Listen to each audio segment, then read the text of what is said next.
बतौर स्टार प्रचारक कांगड़ा पहुंचे भाजपा के राष्ट्रीय प्रवक्ता संबित पात्रा ने कांगड़ा के सहोड़ा में अपनी मौजूदगी दर्ज करवाई और यहां के स्थानीय जनता को संबोधित करते हुए कांग्रेस पार्टी पर एक के बाद एक करके तीखे प्रहार किए। संबित पात्रा ने कहा कि कांग्रेस पार्टी एटीएम का काम करती है और भाजपा पेटीएम। इन दोनों वाक्यों का अर्थ समझाते हुए पात्रा ने कहा कि कांग्रेस की जहां भी सरकार या विधायक बनते हैं वहां के क्षेत्र को ये लोग एटीएम मशीन समझ लेते हैं और वहां का समूचा धन इकट्ठा करके फिर 10 जनपद में गांधी परिवार के पास जमा करवाते हैं, जबकि भाजपा पेटीएम का काम करती है। पेटीएम यानी प्रगति, तरक्की और मेहनत। भाजपा मेहनत करके देश की प्रगति और तरक्की कर रही है। संबित पात्रा ने कहा कि आज देवभूमि में आकर कांग्रेस की पोल पट्टी नहीं खोली तो फिर मेरा नाम भी संबित पात्रा नहीं। उन्होंने कहा कि आज राहुल गांधी खोज यात्रा पर निकले हुए हैं कि कौन से स्टेट में उनके थोड़े से विधायक बने और वहां एटीएम मशीन स्थापित की जा सके। उन्होंने कहा कि कांग्रेस ने हमेशा देश को लूटने का काम किया है। संबित पात्रा ने कांगड़ा के एक भी स्थानीय मुद्दे पर बात किए बगैर अपने समूचे भाषण में जेएनयू के नारों,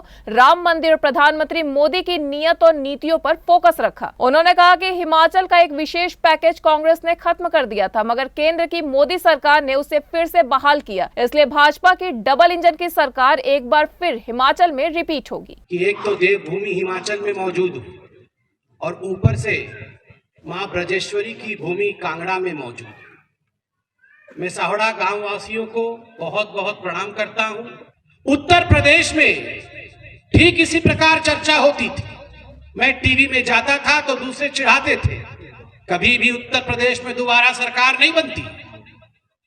1985 के बाद पहली बार प्रधानमंत्री आदरणीय नरेंद्र मोदी जी के नेतृत्व के कारण, उनके विकास के कार्यों के कारण लगभग 35 वर्षों के बाद पहली बार उत्तर प्रदेश में भारतीय जनता पार्टी की सरकार दोबारा बनी। तो मैं आज आपसे जानना चाहता हूं, यह विषय केवल भारतीय जनता पार्टी का नहीं है, यह विषय हमारे राष्ट्रीय अध्यक्ष हमारे यशस्वी नड्डा जी का भी है। आप सब नड्डा जी को जिताएंगे ना।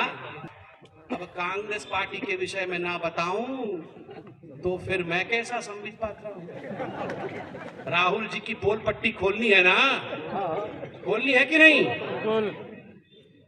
देखिए, जहां तक ये कांग्रेस पार्टी का सवाल है, एक बात आप सब याद रखिए, कांग्रेस एटीएम की पार्टी है और बीजेपी पीटीएम की पार्टी है। मतलब समझाता हूं, कांग्रेस पार्टी का आज शासन किसी भी राज्य में नहीं है। ले दे के मैं तो कहता हूं वहां पर आधा राज्य राजस्थान में है, क्योंकि पायलट जी और अशोक जी के बीच में तो युद्ध चल रहा है। वो भी जाने वाला है हाथ से, अगले साल चुनाव होगा, राजस्थान भी उनके हाथ से जाने वाला है, छत्तीसगढ़ भी उनके हाथ से जाने वाला है। वहां भी मुख्यमंत्री और वहां के पंचायती राज मंत्री जो देव साहब है, उन दोनों के बीच में लड़ाई चल रही है, वह भी जाने वाला है।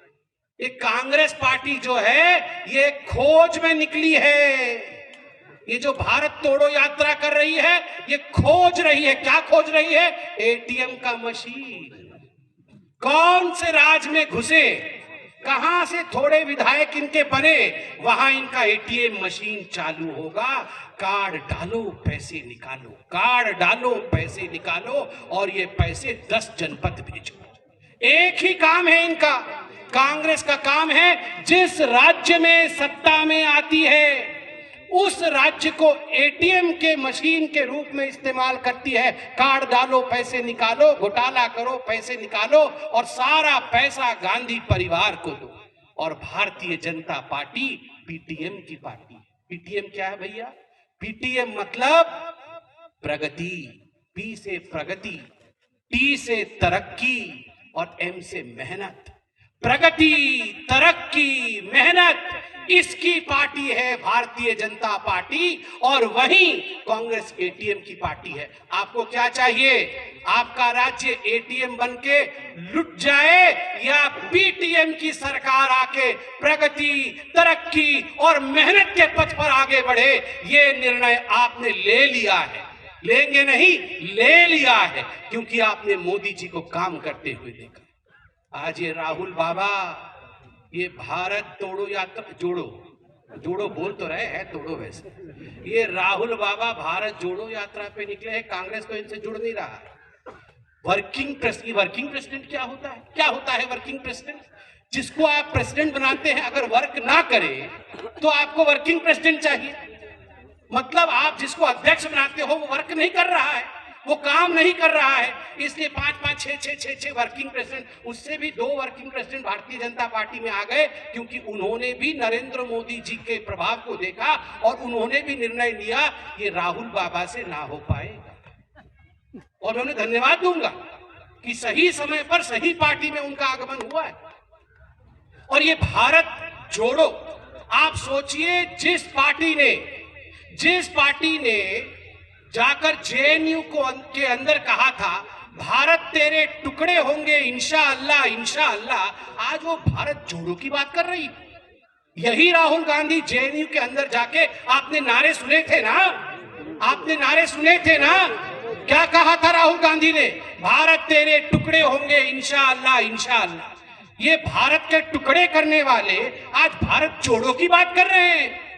वो पार्टी क्या भारत जोड़ो की बात करेगी जब बाटला हाउस में एनकाउंटर होता है और आतंकवादी को पुलिस ढेर कर देती है। आतंकवादी के शवों पर सोनिया गांधी 3 दिन तक मातम मनाती है, रोती है और उन्हें नींद नहीं आती है। आतंकवादियों के शव पर रोने वाले भारत तोड़ते हैं, भारत कभी जोड़ते नहीं। वो पार्टी क्या भारत जोड़ेगी जो कहती है कि भगवान राम का कोई अस्तित्व नहीं है? जो पार्टी कोर्ट में लिख करके एफिडेविट देती है कि भारत में राम का कोई अस्तित्व नहीं है, वो पार्टी जो राम को न समझे वो भारत को क्या जोड़ेगी? और मैं आज ये ऐलान करता हूं, जिस पार्टी ने हिमाचल प्रदेश के स्पेशल पैकेज को खत्म किया है उनका पैकअप होना तय है। इस चुनाव में उनकी ब्यूरिया बिस्तर को बंद करके पैकअप करके उनको भेजिए राहुल बाबा के पास। News desk N one live.